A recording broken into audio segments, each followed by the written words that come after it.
All Progressive Congress in Delta State has reaffirmed that Governor Sheriff Oborevwori has assumed the position of leader in the party. A statement by APC Delta State Publicity Secretary Valentine Onojeho said Governor Oborevwori officially defected from the People's Democratic Party and joined the APC on Monday, April 28, 2025. Addressing the recent developments concerning the leadership structure, the APC said the position is not subject to debate or contention and it is a principle consent. It's a principle consistent with the party's tradition and leadership structure across the federation, whereby the sitting governor of a state under the APC platform becomes the leader of the party in that state.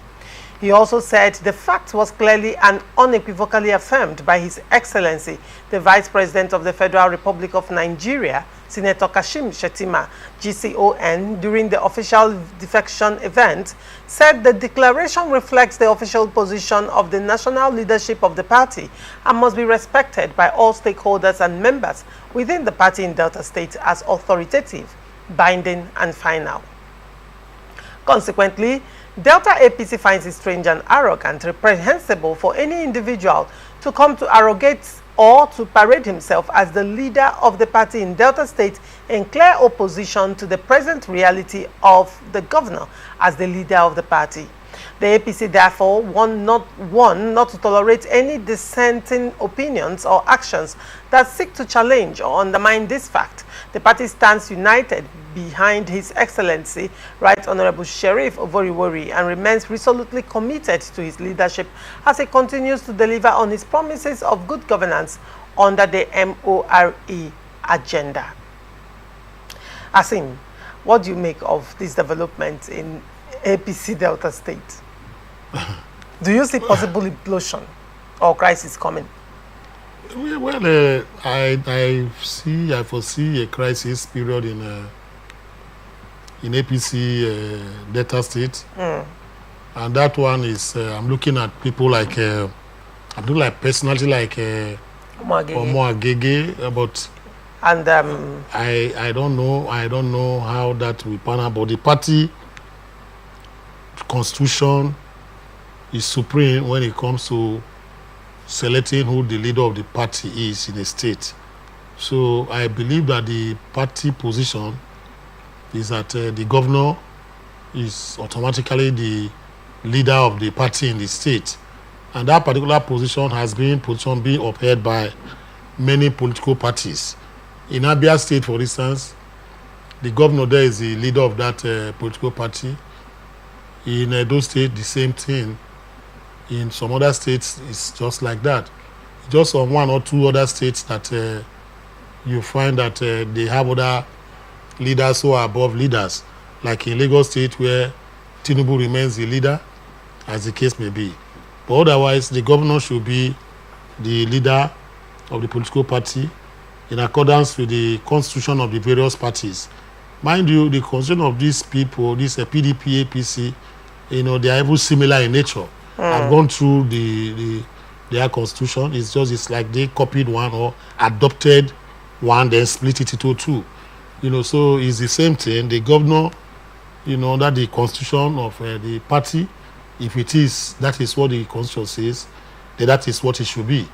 Because the Supreme Court has held that when it comes to issue of candidacy, leadership, etc., of political parties in Nigeria, the recourse must be had to number one, the party constitution, number two, the Electoral Act and its guidelines. These are the three, ingredients or indices or preconditions that must be met, before you subscribe or you elect to such offices. So I believe if they are incongruent with these three, conditions I've listed, then anybody can challenge it in court. But as it stands, I think the norm is that once the governor is there, is the leader of the party in the state, while the president is the leader of the political party that brought him to power in the federation. So there's nothing too, odd here, as the case may be. Well, one would say there is nothing too odd about it because that is the gentleman's agreement in APC. However, I am looking at the political implication of, this move by Oborevwori, and also Oborevwori suddenly overnight taking over leadership of the political party in the states. Now, Omo Agege, has always been there. I mean, he's a heavyweight and a political leader, the state political leader in Delta State. You recall that Omo Agege, on one hand, has an ongoing embroglio with Festus Keyamo faction in Delta State as well. Now, we cannot sweep these two factions under the carpet, and both of them also have Guba ambitions in 2027. Now, with Oborevwori leaving PDP to defect to APC, and then suddenly he is now the party leader, ego has been bruised. Even though Omo Agege may not be saying anything right now, but over time it might show. Festus Keyamo, on the other hand, over time it might show. Now, Oborevwori is a first-time governor, and he will go for second tenure, correct? How is APC going to reconcile these ambitions? You are looking at Festus Keyamo with his ambition. Omo Agege has been nursing his ambition for a very long time, and he's very close to that ticket. All right. If Oborevwori never defected, probably he would have been the flag bearer for APC. Is he going to defer his ambition for another 4 years? That would be the question. He has to, because right now, politically speaking, Omo Agege might be very more pronounced on the pages of newspaper, but collectively, in terms of strength in Delta State politics, I think he's going to be alone now. Why am I saying this? You see, he could not, the last election, in spite of his clout and political sagacity, let's use the word, he could not, win the coveted prize of being a governor. Two, his influence has dwindled and waned, as it is now. Right now, he does not have any office. He's not an office holder. He was former deputy president of the Senate. That is the best we have seen him achieve. He cannot begin to, keep wearing those faded and jaded colors, again, of the red chambers, because they'll say he's a former. Festus Keyamo is the new kid in the block right now, whether we like it or not. He has the ears of the president. He has the ears of the hierarchy of the APC. He has the ears of the governor who just defected right now. You understand?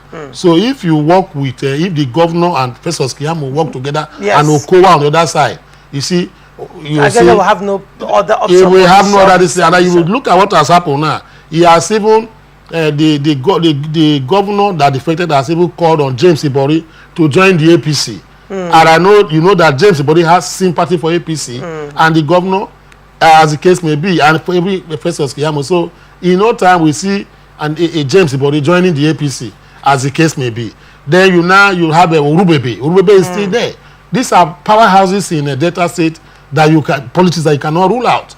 Okowa has the eastern flank of Delta State, whether I will like it or not. He still has that clout. He can still mobilize the Aniomas and the Kas and the rest of them, and the Igbo-speaking part of it to be there, because there's no power block in that area right now, apart from Okowa in APC. If you go from Abo down to Asaba, down to Eseluku and the rest of them, Okowa has his clout there. He has imprints that are very large in that particular area. So he's a colossus in the southeastern part of Delta, which includes the Igbo-speaking part of Delta. Then you find that, interestingly, Festus Keyamo and Omo Agege are from the same Ugeli axis. So that vote is already divided. It's not divided. Festus Keyamo will take it. You understand? Because of the fact that he has aligned with the federal and also has, the governor on his side. So these are power block, that they are just like evil machinations that will work against, an Omo Agege. So Omo Agege, I don't really know if he can see have that financial clout, the political power and sagacity now to match the salamander that is on the other side. You see, they are the agglutinants right now, the political agglutinants in Delta State. So these are the issues he has to look at. People like James Manager, how is going to, I don't know. So I feel that he will have to shelve his ambition. He has to. And I believe he has no other option. He has no other option than to do that, because if you can't beat them, you join them. Because just like I have said, he put it on a tripod. On the robo side, etc., which is usually as case may be, Professor Siyamo is there to split the votes, with him. On the Shekiri side of it, Ayiri and the rest of them, they are in APC. They are all members of the people who are behind the governor presently as it is. They even lured him to APC. Then you now go to the Igbo-speaking flank of Delta State.